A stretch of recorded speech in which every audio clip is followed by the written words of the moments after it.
think the natural question goes, when you go from quarterback, talented quarterback to another talented quarterback, what that change is like. Guys have raved today about Darian since he got here. What has impressed you most about him and his seamless kind of fit that he's had?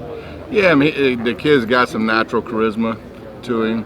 You can tell by the way he interacts with everybody. He does a really good job with that, connecting people. Connectors is obviously what you're looking for at that position, at every position.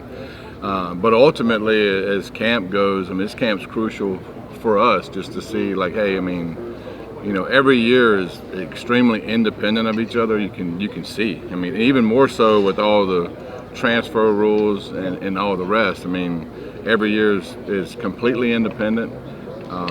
I think everything, even though it's within the same system, it's going to look a little different every year based on what the quarterback likes. And I like to frame it as the offense morphs around the quarterback, and that naturally happens over time as you take more and more reps and there's more and more communication with the quarterback of what they like to do, which is more important than what I like to do. And that just comes together. That said, how do you build off last year without making it about last year? These guys have done seem to do a good job to separate last year, this year. But you do want to take some of that, right? Whether it's the good or the bad of it. How do you do that? Well, I mean, you try to find places where you can get better, obviously, and that's easy to find. I mean, we have a lot of places where we can get better on offense. But ultimately, yeah, I mean, you appreciate last year for sure and the run those guys made, but these guys aren't those guys. I mean, it's a completely different team. And so now, are there players that were on that team? Of course they are. But as far as the whole team goes, and even breaking it down into groups, offensively, defensively, and special teams, I mean, there's different pieces. And anytime you have different pieces, I mean, there's different chemistry and there's different everything. So I think it's a good rule of thumb to draw a line the day after that season ends, and hey, this is a new team. And we did, and Coach Cristobal has done a great job of that. Our guys have done a great job of that. And so ultimately, we'll see what the 26 Canes look like, and this is their job to come together and work hard and get good at the things we need to get good at, and hopefully win some games. Hey, Shannon. I was curious. You want that pick your poison offense. Is there an optimal run pass? No, that's a good question. I mean, I get asked that from time to time, but ultimately, balance, in my opinion, is probably different than most guys in my position. I view balance as touches. I like it when at the end of a game, if I look at the stat sheet and I have like 10 guys that caught a ball, like 8 to 10 guys that have caught at least one ball, and then 3 running backs that got significant amount of carries. I mean, obviously you're going to have one that gets 12 to 16 and maybe a little more depending on the game. But I like distribution. I think that it's important to spread the ball around, and so I try to keep an eye on that more than anything. That leads into my next question, because it seems like you have a lot of depth in the running back room and receiver room, the 2 positions you just mentioned. Like last year, you used mainly 2 running backs in a game mostly. Yeah. You used mainly 3 to 4 receivers in a game. Could that expand this year, or is that still? It has to, because we have more people, more capable people. And so I think in the running back room specifically, obviously that's a very deep room for us. And so there's probably, right now it could be as many as 5 guys that you trust out there, 4 to 5 guys. And so that's the key word when you sit there and look at rotations, the word is trust. Like, do they trust you to get in there and do your job? Typically, if you're not seeing a guy in there, like, coaches want to win the game. I want to put the best guys out there to win the game. I want to put guys out there that have been doing a great job in practice that I can trust to go out there and do their job in the game. And typically, if the disconnect in the process of, hey, camp, going into a week and playing in the game is, hey, like, something must be up, right? That's just the reality of it. I'm just being honest with you. And so ultimately, I do think if you look at our skill room right now, from really running back room to receiver room and tight end room, there's going to be more guys playing than I've played for 3 years, as far as rotating in the game. Now, barring somebody getting injured or whatever, but yeah, we need much more rotation as far as the receiver room. We're going to have it in the running back room as long as everybody stays healthy.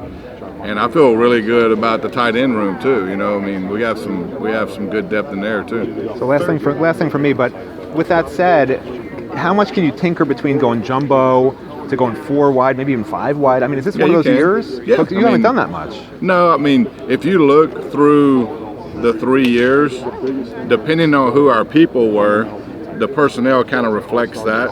You know, there were times, even the first year, that we went 10 personnel some. Yeah. And there were times last year that we went 10 personnel through a stretch until obviously injuries happen, and it's all about who's available in that game. But it looks on paper right now, and I'm very hesitant to say like, hey, this is what we're going to look like because our first practice is tomorrow.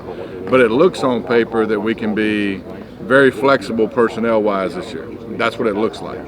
And so now, is it going to be that? Well, it depends on how camp goes and who's available for the game. But on paper, yes, it looks like personnel-wise we're going to be able to bebop from multiple personnel groupings, but more importantly, to be able to do a lot of the similar sets with just different personnel in there. I think that's more important than like getting in a 5 receiver set and going empty. Well, hell, when you walk 5 receivers out there, they know you're going to probably go empty, right? But what if you walk 5 receivers out there and Mally's a running back? Or what if you walk, like 4 receivers out there and you're in an 11 personnel set? To me, I think that's the difference in like what people are capable of doing.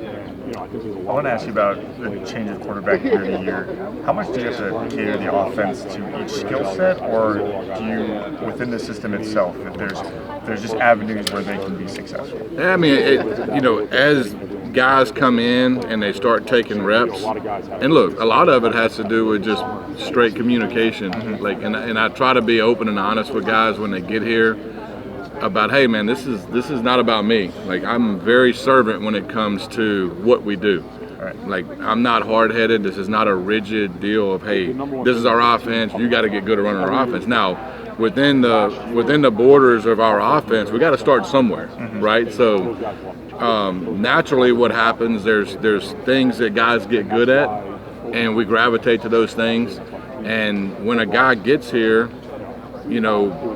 at the beginning you go through like, hey, this is our offense, and we roll through it. And as we're rolling through it, I just tell them, I say, look, if you are confused about something, tell me. If you don't like something, tell me. Or like when we get done with this, if there's things you've done in the past that you want to do, then show me. Like, maybe it fits, maybe it doesn't fit. Most of the time it does. And that's been the case every year. It's like, hey man, like, what about these few things, And so we look at them and we see, hey, in my job, really,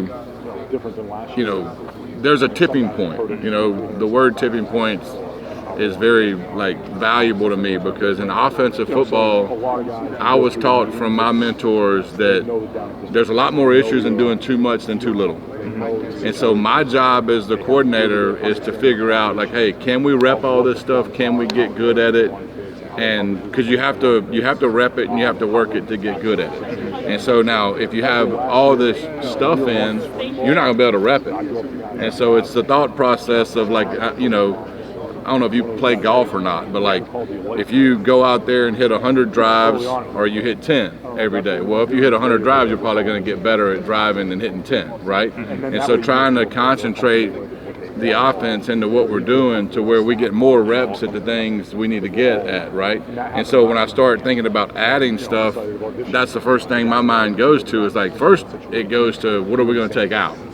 Because to add something, I typically take out something, because I want the lay of practice and the way we roll through our installs to be a certain way. I don't like there to be a lot of fringe stuff that, hey, we're going to rep this like every 5th practice. Yeah. Things need to get repped a certain amount, and if I don't think we can rep it, then stuff needs to come out. When the reality of Mensah coming to Miami started to sit in, what was it when you were watching his film, maybe the one thing that stood out and you're like, this is what separates him from other quarterbacks? I mean, he's incredibly accurate. When you look at intermediate passing game, and I think this is something that separates quarterbacks. and I'm no different than going to watch a high school quarterback. Everybody looks for certain things. Some people look for, hey, I want a guy to be this tall and this athletic because we got to be able to do these things with, right? Me personally, it's accuracy. I got to have a guy that can sit in the pocket and dissect things mentally and be accurate. And he's extremely accurate with the football. He's accurate, the ball goes to the right place, typically on time. And so that was the first thing that popped out, is like, man, this kid's really accurate with the football, so all of the stuff we do, quick game and stuff, will probably come fairly easy now. Coach, I wanted to ask you, I feel like every year to year, Miami's bringing in a lot more local hometown kids, and even just Florida natives. What does that do for this program, and what does it say about kind of how like the fan base can interact with the team, and just the team in general, how they make that and bring some kind of chemistry with that? Yeah, I mean, our ultimate goal is to keep the best players here. If you look historically at Miami, when they've been elite is when the best players have stayed home. Now, with that being said, we have to give them a reason to stay home. We have to give them a reason to stay home. They have to see that, hey, man, these guys are going to develop us. These guys are going to put us in position to be successful.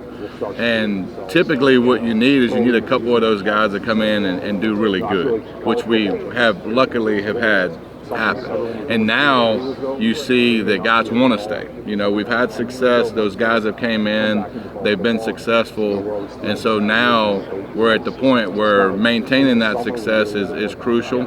And that's harder to do, to be quite honest with you. I mean, handling success is not easy in this world, because you got social media, you got everybody surrounding everybody, telling them how good they are. And so I think a good practice is to be able to separate in life, like people that know what the hell's going on and people that don't. I learned that a long time ago, as far as like, and I tell the quarterbacks this a lot, is like, sometimes it's the people closest to you. It's like, I love my dad to death, but my dad don't view football through the same lens I do football. And so when I talk to him after a game, I keep that in that compartment where he really don't know what the hell's going on. Now, he might have an opinion, and he's got some things he wants to talk about as far as how the game went, and we might have won the game by 20 points, and we might not have played great on offense, we might have played great on defense, but ultimately I have to keep everything compartmentalized to people that know what the hell's going on, typically the people in this building, and the people that don't. And the people that don't, they have no voice in my life, like they have zero. And so now I'll listen to them if I love them, but I'm not gonna let them like get in my head and like create these, whatever preconceived notions we have about what's going on out there. And so ultimately, cutting off that fat is important. And I mean, the quicker players can learn that, the better, because ultimately that's the biggest hindrance to success a lot of times. And that brings up a good point, and I like how you worded that. I was asking the guys, I feel like Miami is a program that gets counted out every kind of year to year. This year is a little different. Obviously, we came from the 90, and it's different this year. How do you teach the guys to just keep their head down and work? Yeah. Well, I mean, it's simple with us, because from the top of our organization down, we're want to know win the day mentality. And that's all we talk about. We don't talk about who we play this year. We don't talk about anything other than, hey, we got practice tomorrow. And so win the day. Like, come here and do your job tomorrow.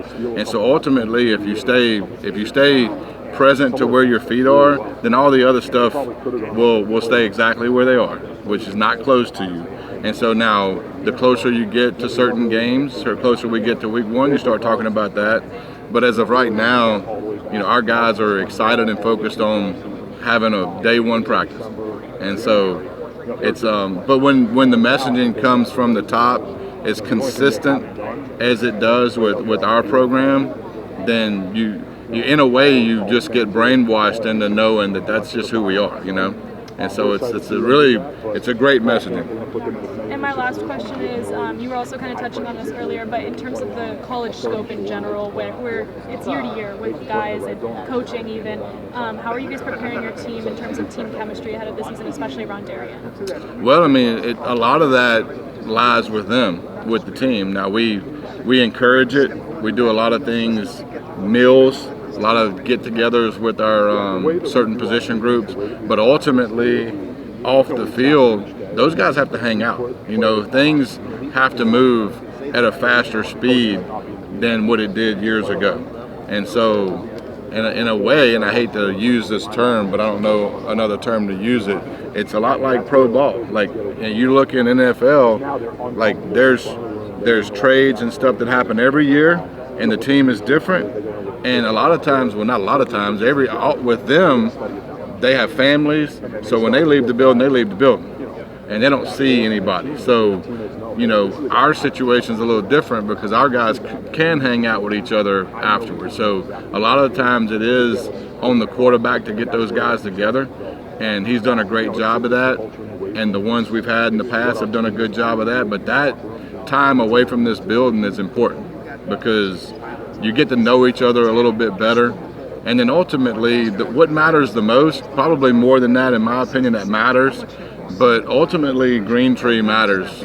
You know, practicing out there and building trust on Green Tree is ultimately what matters the most, because in a locker room, which is the beauty of a locker room, and I wish our world reflected that, is that it really don't matter what you look like or how big you are, how small you are, what your skin tone is. If you can do your job, you're respected.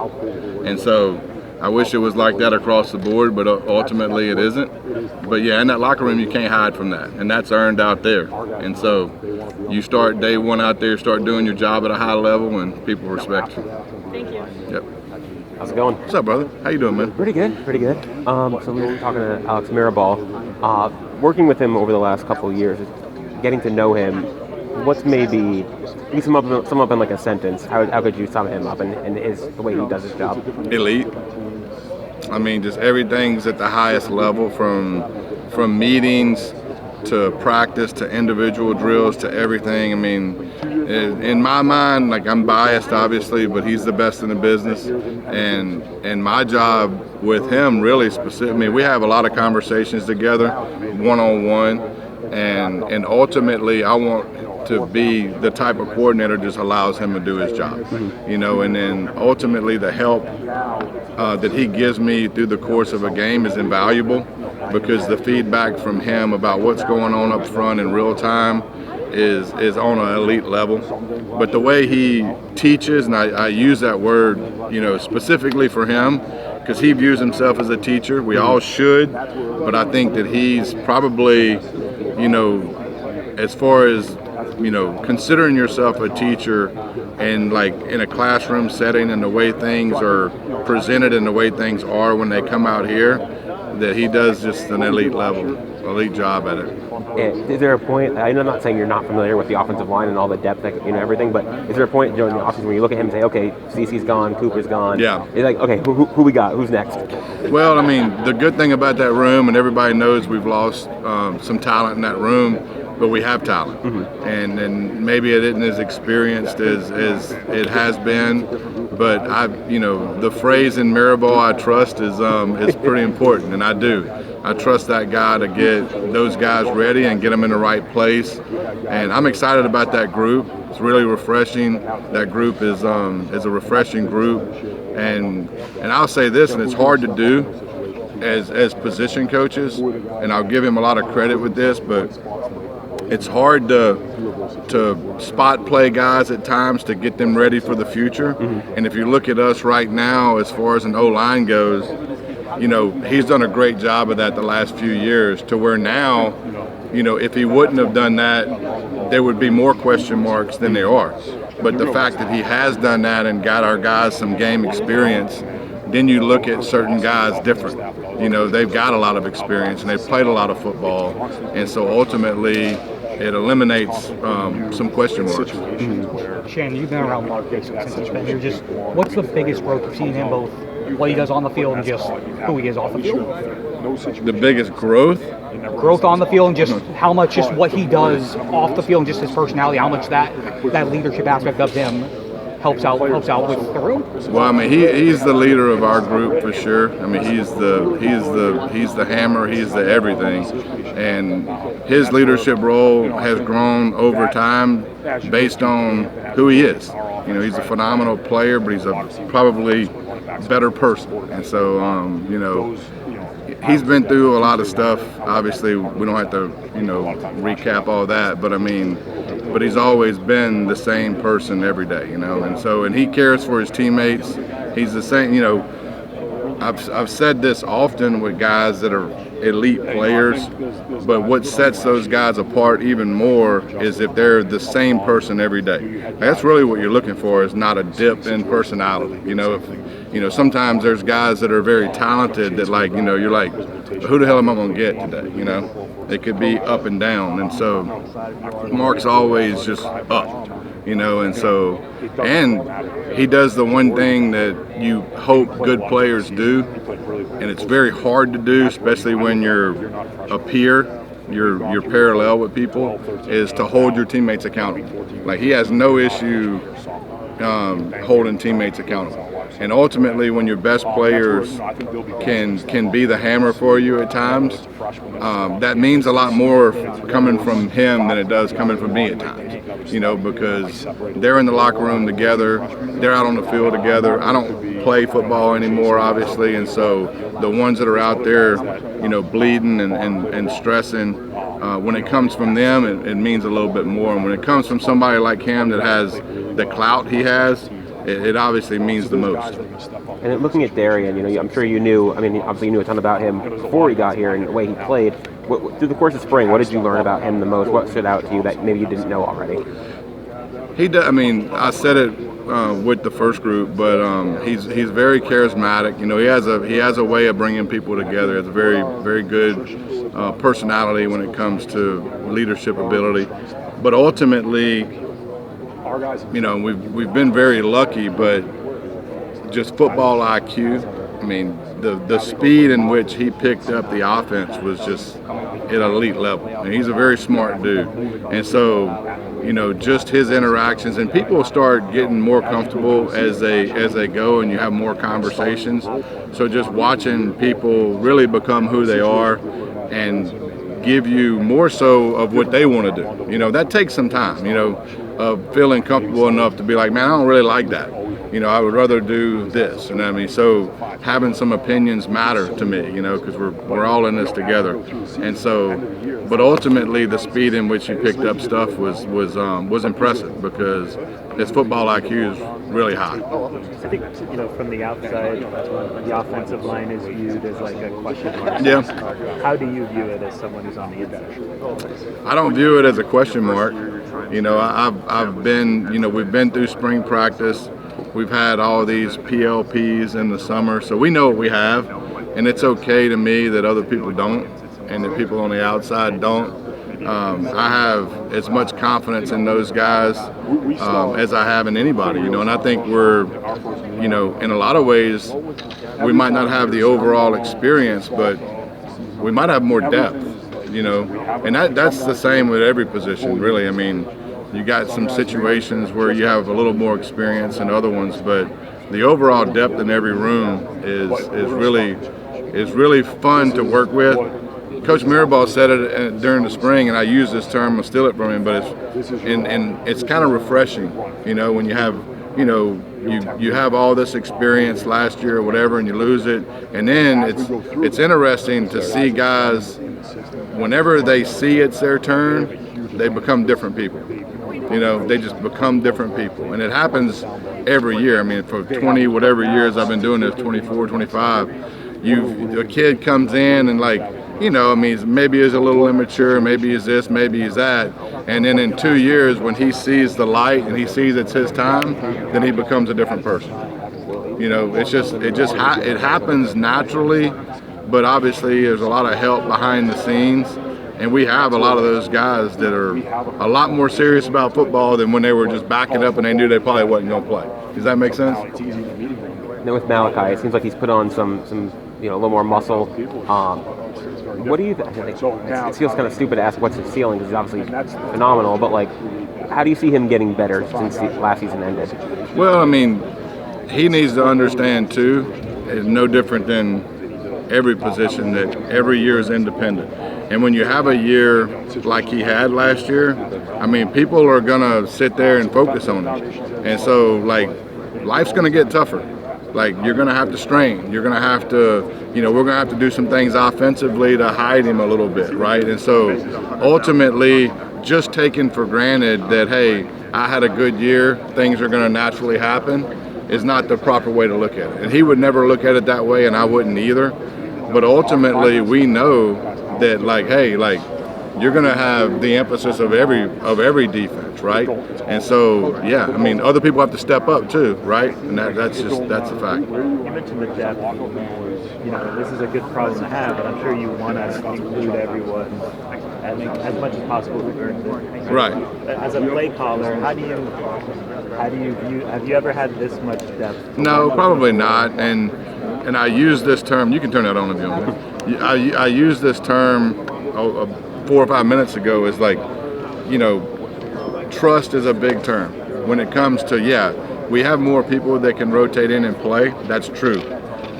Ultimately, it's on them to build trust through these practices. Now, trust goes both ways, but typically, if there's a talented kid that isn't playing, there's a reason for that. Does that make sense? A lot of people don't want to admit that because they're like, coaches don't want to play him. Well, that's bull. We want to win the game. And so typically the person that is playing the best and is the most trusted is going to play. Does that make sense? And typically, if there's a disconnect in like, hey, he don't know his job, he's missing assignments, trust level goes down. So ultimately, we do have a group that on paper it should look like we have a lot more people rotating in the game, but ultimately trust has to be built from tomorrow. And like, I won't know that answer and they won't either until we get to practice whatever, right? But that building of trust is so important because ultimately we don't want to admit that a lot of times, like, hey man, we get asked, why aren't these kids playing? Well, our job as coaches is to develop them, but they have a job too. And it goes both ways. Like, they have to know their job, they have to execute their job, they got to be in the right place. And if we can't trust you, then it isn't fair to the other 10 players or the other how many players for us to have you in the game and mess up a 3rd and 5. Does that make sense? With Jordan Lyle, obviously, I don't think he had the year he would have liked last year. Stick with it. I'm sure there are people telling him you should transfer and all that stuff. Stick with it, come back, and keep working. Just what does it say about him and how has he grown? It says a world about him, and I'll agree that, I expect a lot out of Jordan, first of all, a lot. I know what kind of player Jordan is. And I think Jordan had some physical stuff that was, kind of maybe holding him back a little bit last year. But I've seen Jordan at his best. We're out here practicing every day, and he's been here a lot of the time I've been here. And so I know the potential that kid has, and I know the spring he had. And so I expect a lot out of Jordan. I expect you to see the Jordan that I know. Talking to Elijah Lofton, he said he's lost a ton of weight. He has. He looks good. What difference do you think that makes for him? Well, speed. Look, ultimately at that position, we want to be explosive on offense. So we need people that can run and catch. And so ultimately that's the one thing that he can bring to the table is he's hard to tackle. You get the ball in his hand, and he's a thick kid. He's dense, but he doesn't need to get too thick. Hell, we all got to watch it. Not you. I'm just waiting my turn right now. I'm playing. But yeah, he knows. It's like a fighter, right? He knows his fighting weights, and he's done a good job of getting there. So he looks really good right now. By the way, thanks for the quip. I really appreciate it. Do what? Thanks for the quip. I appreciate it. I do have a couple of questions I'd like to ask now that I get the chance to work. Okay, and that's this. The last 3 years you've had different quarterbacks. You have obviously Cam Ward, Carson back, and now you brought in Darian. What's it like to bring in 3 new quarterbacks and get to adjust to them every year and try to make the team great like you've been able to progress? I like coaching good players, and so that's one reason I like our head coach. Is he can recruit good players, and this whole staff does, and his recruiting staff. So ultimately, coaching good players is the reason we do it, right? It's hard to coach ones that can't do their job, and so we've been very fortunate to have guys that can play at the highest level. Now my job is to figure out what they do the best and what they want to do the best, and to figure out like the hurdles they have to do to become the best player they can be, because everybody's got those, whatever they have to do to get better at maximizing their talents. And so, but ultimately having an understanding too, I don't know if this is going to be what you want to hear, but it's just a reality, is that the quarterback position is a very dependent position. And so, you know, we don't snap it, block, throw, and do it. We have to do our job. Now, it helps if we do our job at the highest level, but we are incapable of doing our job at the highest level. We don't have 10 guys out there that can also do their job at the highest level. And so if you backtrack, even with Cam, my biggest selling point from him, because at some point in time, people have to believe before they see. No different than Ruben Bain. Ruben Bain and CeCe came here before there was some success, right? So kudos to those guys for basically believing in the vision of Coach Cristobal, right? Before they could see the vision. And that was my selling point to Cam, was like, hey man, like, we're really good around the quarterback. You ain't gotta be Superman. You ain't gotta put on the cape every play, you know? And so I'm gonna ask you to make a lot of routine plays, and I'm gonna ask you to put on the cape every now and again. You know what I mean? And so ultimately, the biggest selling point with quarterbacks here is like, hey, we're really good around the quarterback. And so let those guys do their job. You know, our running back room is loaded. Like, we're going to run the ball effectively to take some pressure off of you. Our whole line is built the right way. We're going to be able to protect you. And so that's the biggest positive for the quarterback position here, is we're good around the quarterback. Well, it's pretty obviously you develop them. I mean, one guy is the #1 pick in the draft. The other one goes to Arizona, is doing pretty well. And now, what are your thoughts about Darian Mensah and the offense that you have here? You got a Duke double here between Mensah and you have Barquette. What are your thoughts about those two guys this year? Well, I mean, I think they're good fits for what we do. Okay. You know, both of those guys have really good personalities. They understand it's not about them, which is the most important to understand in life, that it's not about you. Right. It's called having a servant mentality, which I preach every day to nauseam. Is it's a lot more important having people around you do their job and praising them for doing their job. Right. And ultimately you'll get yours if you stay the course, right? So, and they have servant mentalities, which I appreciate. But ultimately their physical skill sets fit what we do too. I mean, Mensah is a very accurate thrower of the football. Right. You know, and for what we do offensively, you know, that's premium. That's #1. Like, arm strength is probably down the list, but accuracy is clearly #1, and maybe 2 and maybe 3. And so he processes from the pocket and throws the ball extremely accurate, which hopefully leads to, you know, a lot of explosive plays and not a lot of turnovers. Well, you got Mark Fletcher. Last one. Yeah, that's fine. The last question is all I need. You got Mark Fletcher, and you have Malachi, Toney. These two guys are studs too. I mean, you're right. This team is loaded. Give me your thoughts about those two guys. The leadership they bring on a day-to-day basis is the most important. And I mean, their stuff on the field, obviously everybody can see. But if they were turds, it would be way different. But they're not. They're honestly, they're the best players, but they're also the best people. Which, when you have that combination, you got a chance. And they embrace the servant mentality as much as anybody does. You can watch, you know, when Marty Brown scores, Mark Fletcher's the proudest guy on the field, right? When Dalen Upshaw scores, Malachi Toney's the happiest guy on the field. And you can see that on video whenever it happens and people are celebrating. And to me, that matters more than anything. You know, if you can get to the point where you don't care who the credit goes to, then I think that you have a chance to be a pretty decent unit. Thanks, Coach.